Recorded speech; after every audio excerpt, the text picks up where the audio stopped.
Bonsoir, amis du soir, Etienne, bienvenue à cette première édition de l'ENSAT TV. Et au programme de cette édition, le Festival des Langues, le concert de Maeva et 3 rubriques plus passionnantes les unes que les autres, à savoir la rubrique informatique, la rubrique sport. Sans transition, place au concert de Maeva.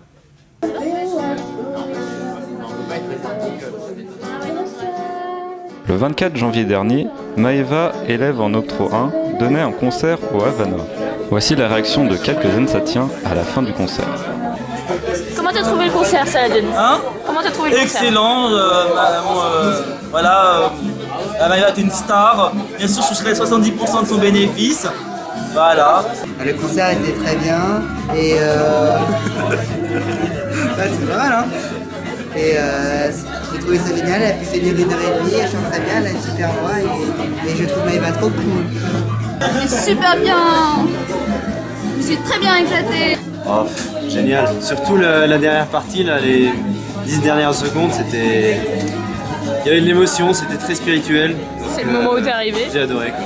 Voilà. Merci Maeva pour ce fabuleux concert. Maintenant on sait que les Octros, quitte à ne pas avoir de boulot, peuvent toujours se réfugier dans la musique. Et maintenant, place au Festival des Langues. À la veille du Festival des Langues, je suis en compagnie de Adam et Kevin qui font partie de l'équipe organisatrice du festival. Bonjour Adam et Kevin. Alors pourquoi avez-vous choisi de faire partie du projet Festival des Langues ? Le Festival des Langues, pour moi, c'est un mix de cultures, étant donné que moi-même, je suis fils d'une mère française, d'un père tunisien. Je me suis dit que ce projet était vraiment fait pour moi. Je pense que c'était intéressant dans la mesure où d'abord on rejoint toutes les cultures et puis on fait découvrir autour de Lannion des personnes qui parlent vraiment plein de langues. Je suis assez content parce qu'on a réussi à réunir 28 langues au festival et du coup ça montre une certaine réussite avant même que ça ait commencé. Et puis je suis content de faire partie du festival parce que en étant dans une école d'ingénieur, il n'y a pas que le côté scientifique, il y a le côté relationnel et je trouve que c'est intéressant de ce côté-là.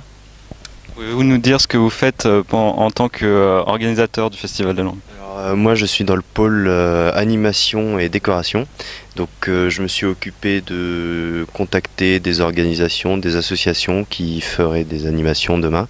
Mais moi je fais partie du pôle communication et plus particulièrement je me suis occupé du site web du festival et du coup ça a permis de montrer en temps réel toutes les évolutions du festival, les nouvelles langues qui apparaissaient au fur et à mesure et du coup ça retraçait pas mal le festival tout au long de la préparation. Merci à vous deux.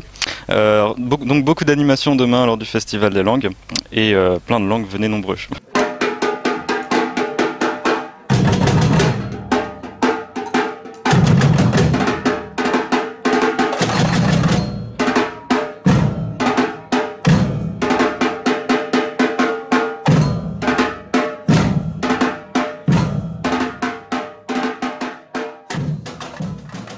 Le dimanche 17 février dernier, la 5e édition du Festival des Langues a réuni près de 400 personnes. Voici le témoignage d'un spectateur. Bonjour, ici Raphaël depuis le Festival des Langues et nous allons interviewer votre prénom s'il vous plaît. Jean. Bonjour Jean, est-ce que vous connaissez le Festival des Langues? Absolument, oui. Il y a déjà plusieurs années, j'y vais tous les ans. Et pourquoi vous y retournez chaque année justement? Parce que c'est très intéressant.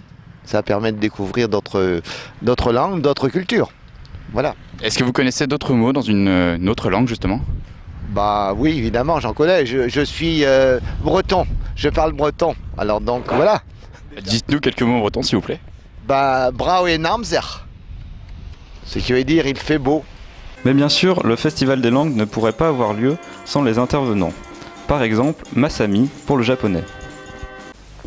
Je suis maintenant avec Masami, intervenante japonaise. Vous êtes là depuis le début du festival. Oui. Qu'est-ce qui vous pousse à venir? Je trouve que ce festival est très intéressant et puis ça me fait très plaisir de rencontrer les gens qui essayaient de découvrir le japonais ou soit quelqu'un qui aime bien la culture japonaise. Donc c'est quand même le moment convivial pour moi. Et pouvez-vous nous dire quelque chose en japonais? はじめまして、私はまさみです。どうぞよろしくお願いします。 Merci beaucoup. Le Festival des langues est un projet de première année encadré par Hélène Dubois qui en est à l'initiative. Je suis maintenant avec Hélène Dubois. Bonjour. Pouvez-vous nous dire en quoi consiste le Festival des langues? Alors, le principe du Festival des langues, c'est d'amuser les gens et de leur proposer plus d'une vingtaine de langues auxquelles ils vont pouvoir s'initier. Alors, c'est vraiment plutôt de voir un petit peu comment se parle la langue, où est-ce qu'elle est parlée, de répéter des phrases imprononçables, de leur apprendre des chansons. Enfin, le but, c'est d'intéresser les gens aux langues, de les sensibiliser en leur disant que les langues sont fragiles et que si on ne s'en occupe pas, si on ne s'y intéresse pas, ben, elles disparaissent petit à petit. Mais le mot-clé du Festival des langues, c'est ludique et festif. Alors, nous sommes maintenant à la 5e édition. Est-ce qu'on peut dire que le festival a de plus en plus de succès aujourd'hui? Alors non. En fait, il a toujours le même succès, c'est-à-dire que bon, la première année, moi j'étais assez surprise que, comme c'était un peu nouveau, que les gens viennent dès la première année à ce truc un peu bizarre. Et en fait, on a toujours à peu près le même nombre de visiteurs, ce qui est bien parce que ça prouve que les gens reviennent. Et puis, je pense qu'il y a aussi un seuil de gens qui s'intéressent à ce genre d'événements et d'autres qui ne s'y intéressent pas. Donc non, ça n'augmente pas, mais ça ne diminue pas non plus. Donc nous, c'est ce qui nous va. Et, quels sont les types de personnes qui viennent? Y a-t-il des personnes âgées, plus jeunes? Alors il y a de tout, il y a des personnes âgées, il y a des enfants puisqu'il y a un atelier pour les enfants, il y a des familles, c'est souvent des gens qui viennent en famille, il y a des gens qui viennent parce qu'ils veulent poser des questions très précises sur une langue, des gens qui viennent par pure curiosité et puis qui vont voir Lingala, ils vont dire tiens c'est quoi ce truc là et qui vont rentrer dans la salle, donc c'est très très varié, le public est vraiment varié et ce qu'apprécient aussi justement les personnes âgées c'est de voir des jeunes puisque comme on s'appuie sur l'ENSAT, ça leur permet de rencontrer, c'est un événement où justement on va brasser un petit peu les générations, donc ça aussi c'est sympa. Merci beaucoup. Et après ces deux longues rubriques, sans plus tarder, une page de pub. Avant, j'avais peur de l'orange.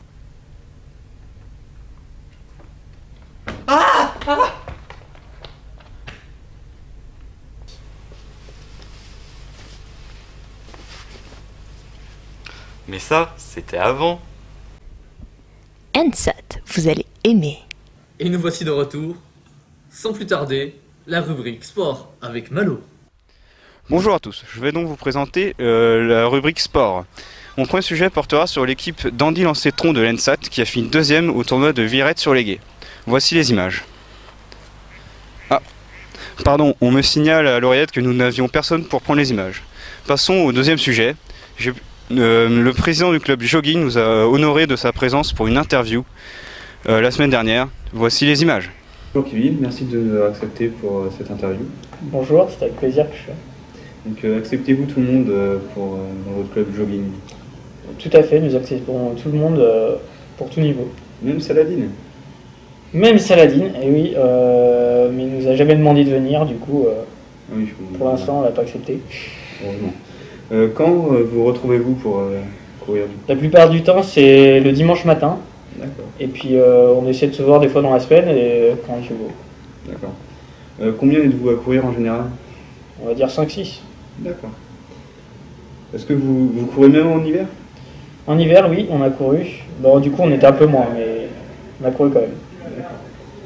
Et enfin, organisez-vous des séances de jogging, de photo-jogging comme dans Yes Man? Ah non, il n'y a pas de séance de photo-jogging. Ah ouais. Bon bah, merci pour cette interview et peut-être sûrement plus tard. Il n'y a pas de quoi. Ma rubrique sport est à présent terminée. Merci de votre fidélité. Si vous avez quelques informations plus ou moins véridiques sur le sport, merci de me contacter à l'adresse qui s'affiche en bas de votre écran. Merci à tous, au revoir. Merci Malo pour cette rubrique pleine d'informations utiles, pertinentes. Et pour ces dernières minutes, en beauté, la minute informatique. Ah, vous êtes déjà là?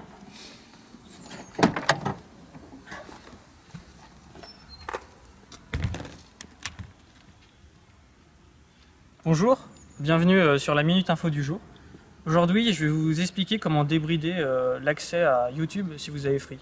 En effet, si vous avez Free, vous avez remarqué que l'accès à YouTube se fait de plus en plus lentement, car Free bride YouTube en hostilité à Google. Donc je vais vous montrer comment on fait. Alors, tout d'abord, vous lancez votre navigateur préféré. Donc en l'occurrence, j'ai utilisé Firefox. Une fois qu'il est lancé, vous allez dans Préférences. Dans Préférences, vous cliquez sur Avancer, puis sur Paramètres. Il reste à choisir adresse de configuration automatique du proxy et ensuite rendrez l'URL qui s'affiche sur votre écran. Vous fermez et vous pouvez aller sur YouTube en parfaite rapidité. Bon, bah, salut.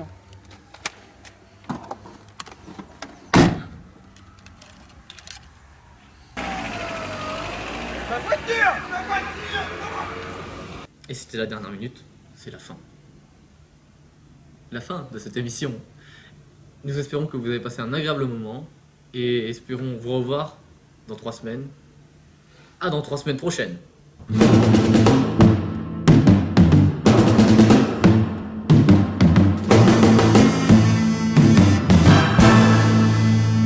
His name was Cain.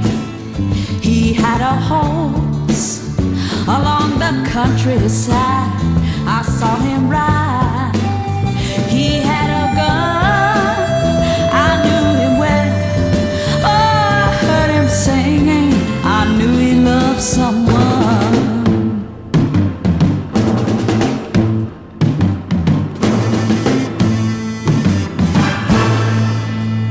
His name was Cain. He had a brother, his only brother, a peaceful guy. One day they found him, his shirt was red. 2 shiny bullets, they found his brother dead. You can't see Cain while he's riding. You can't see Cain, that man is searching. Got it by his anger, fire in his eyes. Sure to find that killer, looking for the man. His name was Cain. He had a horse along the countryside.